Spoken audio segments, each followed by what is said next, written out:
Bonjour à tous, j'espère que vous allez bien. Je vous invite à découvrir la guidance du mercredi en rapport avec les tirages de la semaine. Alors je vais prendre les runes.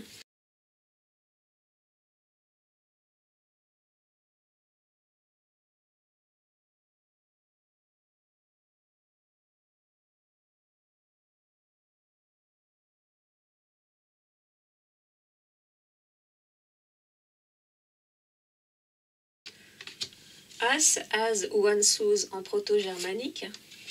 Gebo, Agal ou Agalaz. Alors on va regarder As en détail.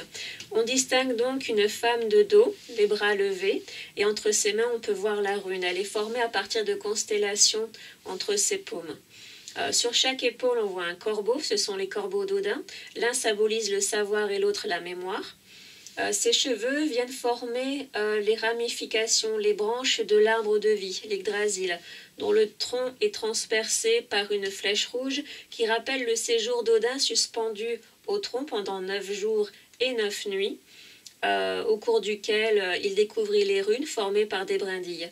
Plus bas dans les racines, on a aussi l'œil d'Odin qu'il a sacrifié au géant Mimir pour pouvoir boire à la source du savoir. Alors toutes les runes sont liées à Odin, mais celle-ci tout particulièrement. La forme de la rune, ici, représente les rayons qui descendent. C'est la connaissance et la poésie, le pouvoir de la parole transmis aux hommes par les dieux. Le verbe peut créer ou détruire, les paroles peuvent être aimables ou blessantes, on peut dire la vérité ou mentir. Donc cette rune renvoie à l'intellect, à la réflexion, aux paroles et aux actions intelligentes, à l'intuition, à une brutale inspiration. Des idées judicieuses vous traversent l'esprit, c'est comme l'ampoule qu'on voit s'allumer au-dessus de la tête des personnages de bande dessinée. Elle permet d'améliorer notre compréhension du monde, d'une situation. C'est aussi le signe d'un changement de soi, une métamorphose volontaire et réfléchie pour évoluer. Vous pouvez pour cela vous tourner également vers des personnes expérimentées qui pourront vous guider, vous donner de bons conseils. Elle peut annoncer aussi que vous allez recevoir un message, un don, un signe qu'il faudra prendre en considération pour avancer, car c'est toujours dans un but positif et ça peut être une connexion avec le divin ou avec d'autres mondes. Ensuite, nous avons Gebo. Sur la carte, on voit deux femmes de dos, l'une richement vêtue d'un manteau. Elle tresse les cheveux de l'autre, alors certainement une mère et sa fille. Elle tresse ses cheveux comme les siens, et on peut voir qu'ils les entourent toutes les deux, pour marquer le lien qui les unit. C'est à l'image d'une tradition que l'on transmet. Il y a toute une histoire sur l'importance et le soin accordé à la coiffure. La longueur des cheveux, par exemple, marquait l'appartenance sociale. Très long pour les plus riches, plus court dans un souci pratique pour ceux qui effectuaient le travail manuel, physique. Les femmes pouvaient laver les cheveux de leur mari dans un geste affectueux, et les hommes accordaient beaucoup de soin à leurs cheveux, à leur pilosité. Alors, le rite autour de la coiffure se fait toujours dans la joie, dans un partage chaleureux, dans l'amour, dans l'affection. On perpétue une tradition. Ce geste de transmission est d'ailleurs symbolisé par la rune gravée, enfin tatouée, sur l'épaule de la jeune fille. La tresse, elle représente le chemin de vie, la longévité, la féminité, la connexion avec ces mèches de cheveux entrelacés.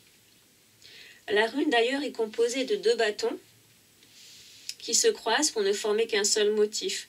Elle n'a pas de forme renversée, on a ici une symétrie parfaite, donc elle garde toujours la même signification. Donc Gebo, c'est l'association, l'union, les sentiments partagés, la générosité avec les dons, les cadeaux, mais les cadeaux offerts et les cadeaux que l'on reçoit. Alors les cadeaux peuvent venir des proches, mais aussi de la vie. Un cadeau de la vie que l'on reçoit, un petit miracle, le hasard entre guillemets qui fait bien les choses.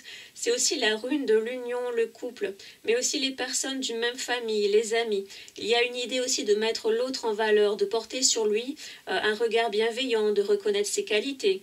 C'est une rune très sociale où les échanges sont privilégiés et se font dans le respect et en harmonie.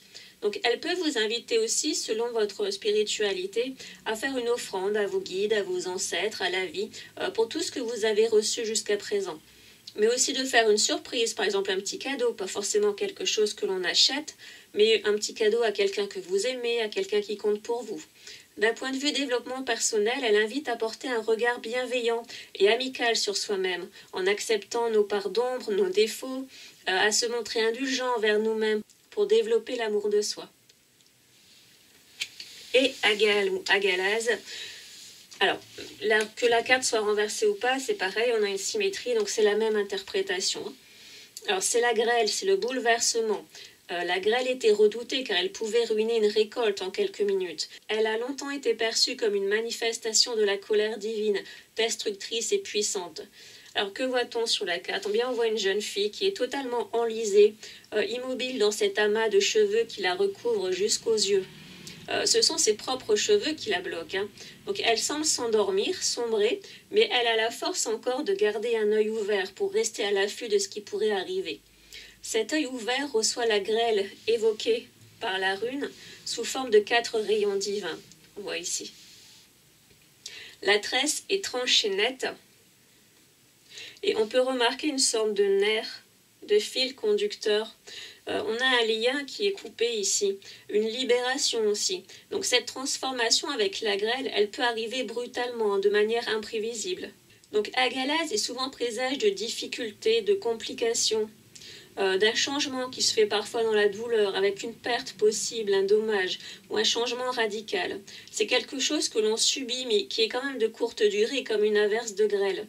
Elle peut aussi intervenir pour couper avec nos idées étroites, nos idées préconçues, ou avec tout ce qui nuit à notre avancée. Elle peut nous permettre de nous détacher des fardeaux pour retrouver la liberté. Voilà, c'était la guidance du mercredi. J'espère qu'elle vous a plu et qu'elle pourra vous aider. Je vous dis à bientôt et prenez soin de vous.